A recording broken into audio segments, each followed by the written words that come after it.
예, 안녕하십니까. 예수님과 성령님은 하나님의 모든 약속의 보증이 되시는 분이십니다. 이 보증이라는 단어는 우리가 여러 가지 사회에서 사용되는 것을 볼 수가 있습니다. 특별히 우리가 부동산을 계획할 때 보증인도 필요하고 보증금이 또한 필요합니다. 보증인이나 보증금은 계약을 할 때 그 계약을 반드시 지켜준다는 그런 약속의 표현입니다. 그리고 계약을 어길 때는 그 보증금이 이제 상대방의 것이 되기 때문에 그 보증금은 그 계약을 반드시 지킨다는 그런 확증이 되는 것입니다. 우리가 성경에 보면은 보증이라는 단어가 몇 번 등장하는데 특별히 구약 성경에 보면은 창세기 39장에 보면은 유다가 이제 기생으로 변장한 그 다말과 이제 일박을 하면서 그때 이제 그 양 같은 것을 이제 대금으로 지불해야 되는데 양을 데려오지 않았기 때문에 그 보증으로서 나중에 이제 양을 지불한다는 그런 보증으로서 자기의 도장과 또한 그 지팡이를 다말에게 주는 것을 볼 수가 있습니다. 나중에 이제 다말이 임신을 해서 그 사형을 받아야 할 그런 단계에 왔을 때 유다가 그 재판관의 그 배심원의 한 사람으로 들어왔을 때 결국은 다말은 죽음의 앞에서 이제 그 도장과 지팡이를 이제 증거로 제시함으로써 그것이 이제 유다 때문에 아이를 되었다. 이것이 이제 증명이 되어서 살아난 것을 볼 수가 있습니다. 자, 보증이라는 말은 또한 신약 성경에는 아라본이라는 히브리어를 사용하는데 이것은 아라본은 어떤 기업을 하나님의 약속의 기업을 받는 보증 그런 의미로 이제 사용되었고 성령님께서 우리의 구원을 완성하기 위해서 끝까지 우리를 지키시고 그 불강력적인 은혜로서 우리를 천국에 이르기까지 보호하신다는 그러한 보증의 의미로 사용되어 있습니다. 자, 그리스도 예수님과 성령님은 하나님의 모든 약속의 보증이 되시는 분입니다. 자, 오늘 본문 말씀에 보면은 고린도후서 1장 20절에서 22절입니다. 하나님의 약속은 얼마든지 그리스도 안에서 예가되니 그런즉 그로 말미암아 우리가 아멘하여 하나님께 영광을 돌리게 되느니라. 우리를 너희와 함께 그리스도 안에서 견고케 하시고 우리에게 기름을 부으신 이는 하나님이시니 저가 또한 우리에게 인치시고 보증으로 성령을 우리 마음에 주셨느니라. 우리는 하나님의 수많은 약속이 성경에 기록되어 있는 것을 알 수가 있습니다. 일단 우리의 영혼은 이 세상을 떠날 때 결국은 천국에 이르게 되고 영생을 누리게 된다는 것도 이미 알고 믿고 있습니다. 그런데 이러한 일들이 어떻게 증명될 수 있느냐, 보증할 수가 있느냐 이런 의문점을 우리가 갖게 되는 것입니다. 그런데 하나님의 모든 약속은 예수님 안에서 우리에게 예스가 되는 것입니다. 하나님의 모든 약속이 예수님 때문에 우리에게 모두 성취된다 이겁니다. 우리는 때로는 생각합니다. 내가 신앙생활을 잘하고 있지 않느냐. 그 생각할 때라 할지라도 때로는 죄를 짓게 되고 하나님을 떠나게 되고 우리가 넘어질 때도 있는 것입니다. 그럴 때에는 나의 구원이 이루지 못하겠구나 이렇게 불안할 때도 있는 것입니다. 자, 그런데 그때마다 우리가 생각하지 않으면 안 되는 것은 하나님의 약속은 예수 그리스도 안에서 얼마든지 이해가 된다 이겁니다. 이 말은 하나님의 모든 약속은 우리 자신을 생각할 때에는 우리가 받을 자격이 없지만은 예수 그리스도의 이름으로 나갈 때 모든 것이 오케이 하나님이 결제를 하실 때 사인을 하시고 오케이 너에게 모든 약속을 주겠다 이렇게 하시는 것입니다. 자, 우리는 겸손한 마음으로 나는 그런 하나님의 축복과 약속을 받을 자격이 없습니다. 이렇게 생각하고 고백할 수가 있습니다. 물론 그 자세는 정말 진실한 자세라고 볼 수가 있습니다. 그런데 진정으로 하나님께 영광을 드리는 자세는 그럼에도 불구하고 예수님의 은혜를 의지해서 아멘입니다. 이렇게 말하는 것이 중요한 것입니다. 오늘 성경에 보면은 그런즉 그로 말미암아 우리가 아멘하여 하나님께 영광을 돌리게 되느니라 그랬습니다. 그래서 우리의 생애가 하나님께 영광을 돌리는 삶은 예수 그리스도의 그 끊임없는 은혜를 신뢰하고 근본적으로 우리의 생활이 예수님의 그 은혜의 기초 위에 세워지는 것을 하나님은 원하신다 이겁니다. 그래서 우리가 예수 그리스도를 신뢰하고 믿음으로 아멘 나는 부족하지만 하나님의 사랑을 믿습니다. 이렇게 고백할 때 하나님께 영광을 돌리게 된다 이겁니다. 또한 우리 예수님께서는 우리의 신앙을 강하게 만들고 견고하게 만들기 위해서 우리에게 성령을 보증으로 우리에게 부어주십니다. 이 성령님께서는 우리가 이 세상을 떠나는 날까지 우리를 보호하시고 영원한 천국으로 우리의 삶을 인도하십니다. 이스라엘 백성은 양을 칠 때 그 양을 이제 자기의 소유라는 그런 표시를 하기 위해서 이제 양이 이제 출생을 하면은 그 철로서 이제 그 도장을 만들어 가지고 그것을 불에 달구어서 양들의 그 이마나 이런 데다가 이제 도장을 찍는다고 합니다. 그러면 이제 그 도장을 보면 이게 누구의 것이다 이것이 이제 알 수가 있죠.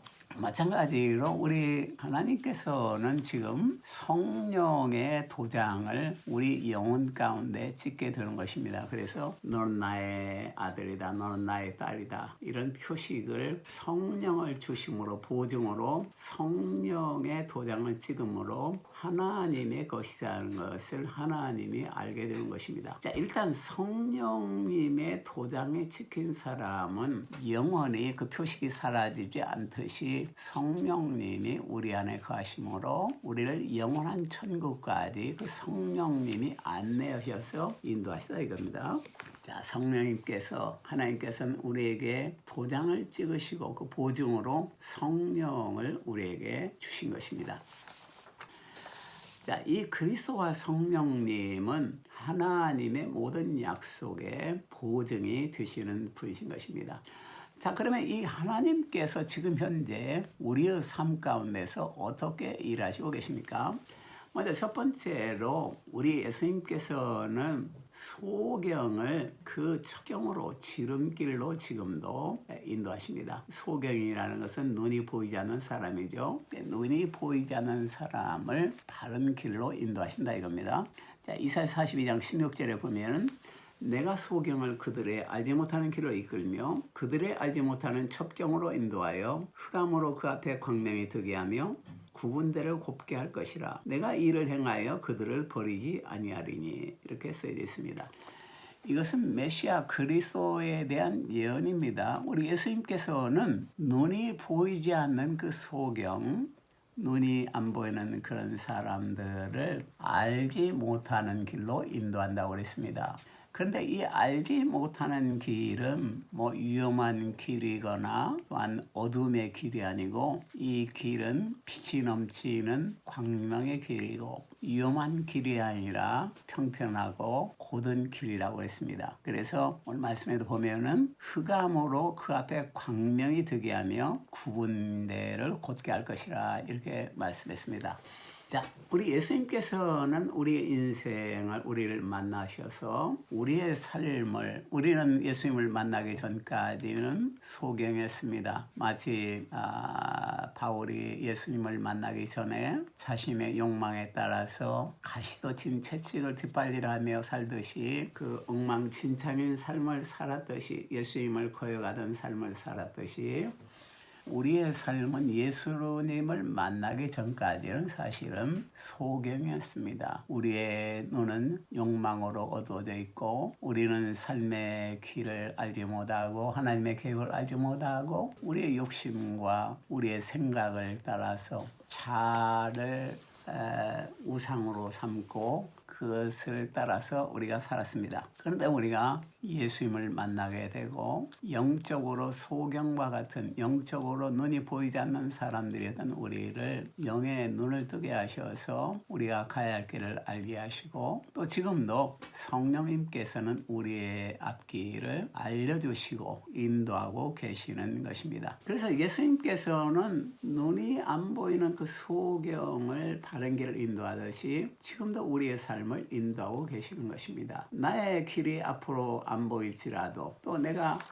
그 앞길에 대한 확신이 없고 눈이 안 보이기 때문에 어디로 갈지를 모른다 할지라도 우리 예수님께서는 우리를 소경을 바른 길로 인도하듯이 우리의 삶을 바른 길로 인도하신다 이겁니다.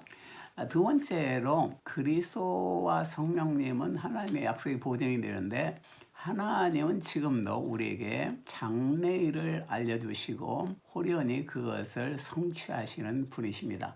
자, 이사야 48장 3절에 보면은 여호와께서 가라사대 내가 이쪽에 장래사를 고하였고 내 입에서 내어 보였고 내가 호련히 그 일을 행하여 이루었느니라. 하나님께서는 미래의 일을 미리 계획하시고 우리 인간에게 알려주시고 그것을 갑자기 성취하시는 분이십니다. 우리는 성경의 많은 사실을 통해서 그것을 볼 수가 있습니다.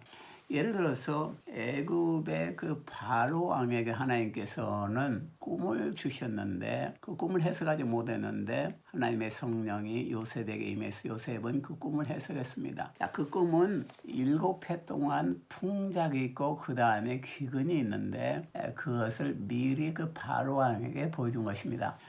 하나님의 영의 그 인도를 받았던 요셉은 그 꿈을 해석하였고 결국은 그 꿈을 대처하기 위해서 이제 풍작이 들었을 때 곡물을 창고에 보관하고 흉년이 들었을 때 그 곡물을 이제 배분을 해가지고 기근을 이길 수가 있었고 또 그 이집트는 아주 강대국이 되었던 것을 우리가 보는 것입니다.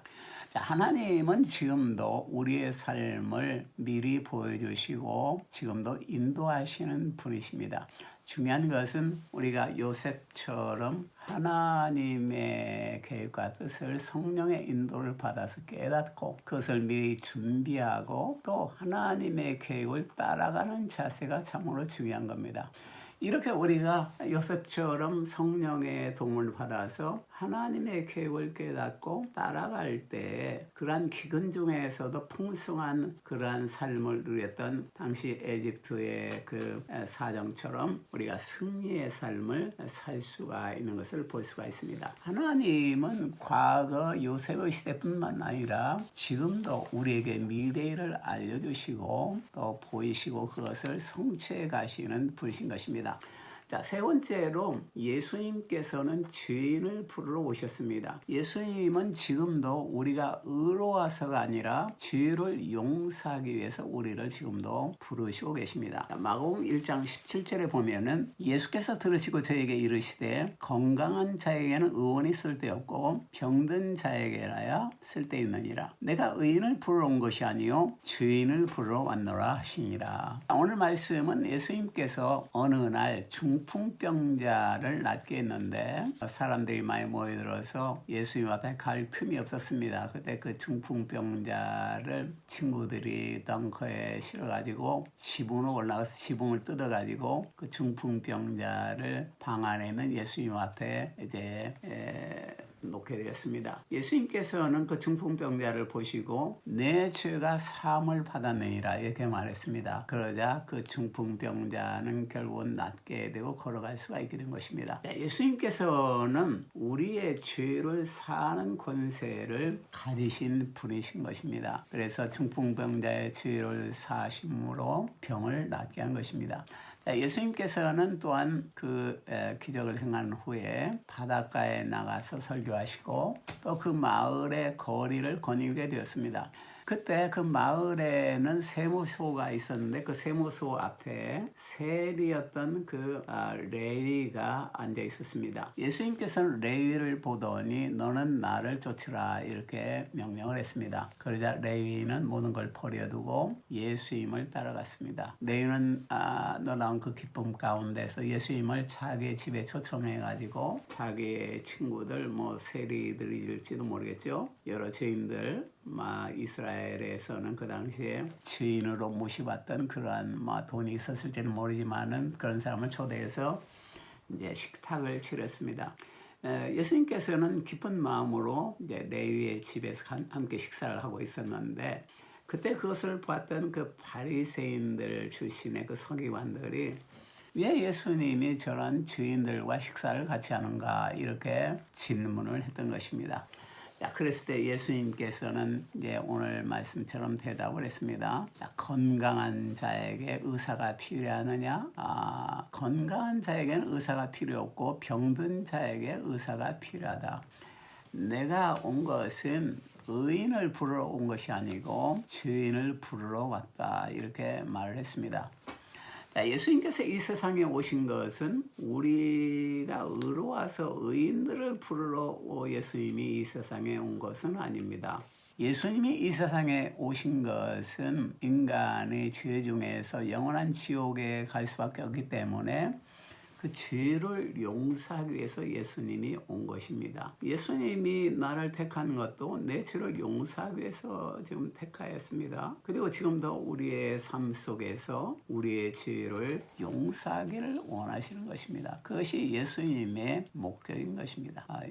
아무 병이 없는 사람에게 의사가 필요 없지 않습니까? 마찬가지로 우리가 만약에 완벽한 의인이라면은 예수님이 필요 없겠죠. 그러나 우리가 죄 중에 있기 때문에 예수님께서는 우리의 죄를 용서하기 위해서 우리에게 오셨고 지금도 우리의 죄를 용서하기를 원하시는 것입니다. 네 번째로 예수님은 지금도 부활과 십자가의 사랑을 믿기를 원하십니다. 요한복음 20장 27절에 보면은 도마에게 이르시되 내 손가락을 이리 내밀어 내 손을 보고 내 손을 내밀어 내 옆구리에 넣어보라. 그리하고 믿음이 없는 자가 되지 말고 믿는 자가 되라. 이렇게 말했습니다. 자, 예수님이 십자가에 죽은 지 사흘 만에 이제 사흘이 지나고 안식일이 지나고 주일날 첫날이 되었습니다. 이때 마리아는 이제 예수님의 이제 무덤에 가서 이제 향기를 바르게 해서 무덤에 갔는데 그때 이제 예수님을 만나게 됩니다. 마리아는 예수님이 부활하신 예수님을 보고 제자들에게 그것을 전하자 제자들도 놀랐습니다. 그런데 그날 저녁에 제자들은 이제 어느 방 안에 함께 모여 있었습니다. 그들은 놀랐지만은 예수님의 부활의 소식도 들었지만은 베드로는 어떤 면에서 확인도 했지만은 예수님보다는 그 유대인들이 자기를 잡아서 죽이지 않을까 이런 불안감 속에서 그들은 이제 떨면서 방 안에 모여 있었습니다. 자, 그러한 제자들에게 예수님은 나타나셨습니다. 그리고 너희에게 평안이 있을지어다 이렇게 말씀하신 것입니다. 코로나 시대에 또 우크라이나 전쟁을 비롯해서 또 지진, 일본에는 최근에도 엄청나게 큰 지진이 있었죠. 우리는 불안할 수밖에 없습니다. 이 세상이 안전한 지역이 아닌 것입니다. 그러나 예수님께서는 지금도 우리에게 너에게 평안이 있을지어다 이렇게 말하십니다. 어떤 사람은 장래 문제에 대해서 걱정을 하고 불안해할 수도 있습니다. 그러나 예수님께서는 지금도 너에게 평안이 있을지어다 이렇게 말하시는 것입니다. 자, 제자들에게 예수님은 나타나셔가지고 먼저 제자들에게 그 못자국난 손과 창자국난 허리를 보여줬습니다. 제자들은 예수님의 죄를 용서하게 죽으심과 죽음을 이기고 부활하신 예수님을 보면서 새로운 평안을 얻었을 것입니다. 자, 그 후에 일주일 정도가 지났습니다. 다시 제자들은 방 안에 모여 있었는데 그 중에는 도마도 있었습니다. 도마는 제자들이 예수님을 만나겠다고 말을 했지만은 나는 내가 실제로 예수님을 확인하지 않으면은 못자국난 손, 창자국난 허리를 확인하지 않으면 못 믿겠다 이렇게 말했습니다. 자, 그때 예수님께서는 다시 그 자리에 나타나셨습니다. 그리고 너에게 평안이 있을지어다 이렇게 말했습니다. 그리고 도마 앞에 와서 너는 내 손가락을 내밀어서 이 내 손을 보고 네 손을 내밀어서 내 허리 옆구리의 창자국을 확인하라 이렇게 말했습니다. 도마는 사실은 도마의 신앙은 모든 걸 확인하고 나서 믿는 그러한 신앙, 현대인의 신앙과 비슷하다고 볼 수가 있죠. 구체적으로 이성으로 해서 확인하지 않으면 믿지 않는 그런 신앙이죠. 물론 예수님께서는 보지 않고도 믿는 자는 복이 있다고 말씀했습니다만은 도마의 신앙이 결코 나쁜 신앙을 볼 수는 없겠죠. 그런데 예수님은 그러한 도마의 신앙의 기질을 아시고 도마에게 나타나셔서 너는 네 손가락을 나의 그 못장난 손을 만져봐라. 그리고 네 손을 내밀어서 내 창자국 난 허리를 만져봐라. 그리고 믿음이 없는 자가 되지 말고 믿는 자가 되라 그랬습니다. 자, 예수님께서는 우리가 예수님의 십자가의 사랑과 죽음을 이겨 부활하신 예수님, 지금도 그 못자국 난 손으로서 우리를 인도하시고 보호하시는 그 예수님을 믿는 자가 되기를 원하시는 것입니다.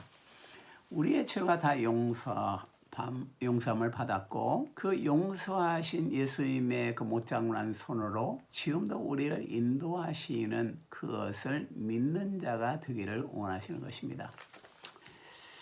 예수님의 우리의 삶을 보호하시고 또 인도하신다. 이것은 우리가 성경에 생각하면은 제사장들이 입은 그 흉패를 생각할 때 좀 더 확실히 알 수가 있습니다. 우리의 존재는 구약시대 제사장들이 입은 흉패에 달린 12개의 그 보석과 같은 존재인 것입니다.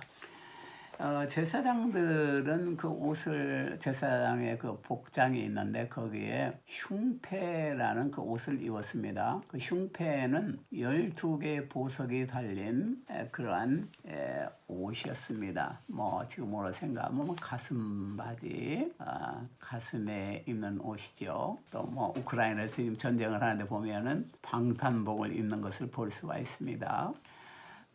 흉패는 어떤 면에서 몸을 보호하는 역할도 있고 또 12개의 보석이 달린 그 옷을 입음으로 그 이스라엘 백성을 안고 가신다, 보호하신다 이런 의미도 있습니다. 구약 시절의 그 제사장은 예수님의 상징인 것입니다. 그러니까 예수님은 지금도 흉패와 같이 우리를 보석이 달린 흉패와 같이 우리를 안으시고 자신의 몸에 입으시고 우리를 인도하고 계시는 것입니다. 제사장이 흉패를 입고 걸어갈 때 흉패에는 아무 힘이 없죠. 단지 제사장이 입었으므로 제사장의 품에 매달려서 끌려가는 것입니다. 마찬가지로 우리의 삶, 하나님의 자녀들의 삶은 흉패에 달린 보석과 같은 삶인 것입니다. 하나님이 보시기에 귀중하고 가치가 있습니다. 제사장들은 그 흉패에 보석에 달린 흉패를 입었듯이 예수님께서는 지금도 흉패에 달린 보석과 같은 우리를 안으시고 우리의 삶을 지도하시고 지금도 인도하고 계시는 것입니다. 이것은 하나님의 절대 주권, 하나님의 영원하신 사랑을 우리에게 보여줍니다. 우리의 삶은 흉패에 달린 보석, 예수님이 입은 흉패에 달린 보석과 같은 존재인 것입니다. 그래서 우리의 삶은 우리 것이 아니에요. 그 예수님이 입은 흉패에 달린 보석과 같이 예수님의 품에 안겨서 예수님의 인도를 따라가는 귀중한 보석과 같은 존재가 사실은 하나님의 자녀들인 것입니다.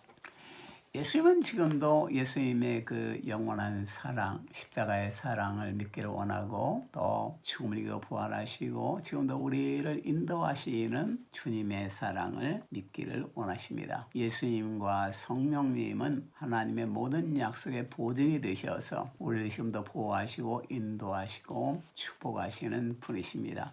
기도하겠습니다. 하나님 은혜를 감사합니다. 제사장의 그 흉패에 달린 보석과 같이 우리를 귀중히 여기시고 우리를 안으시고 인도하시는 주님의 사랑을 감사를 드립니다. 눈이 보이지 않는 소경을 빛의 길로 인도하시고 또 평탄한 길로 인도하시겠다고 약속하신 주님, 우리의 삶을 주님의 은혜 가운데서 인도하여 주시옵소서. 흉패에 달린 귀중한 보석과 같이 우리를 축복하시고 인도하시는 예수님, 우리는 예수님의 그 온전한 사랑을 믿으며 예수님의 그 사랑과 인도하심에 우리의 생애를 맡길 수 있도록 주님께서 인도하여 주시옵소서. 주여 감사를 드립니다. 예수님 이름으로 기도드립니다. 아멘. 예, 감사합니다. 할렐루야.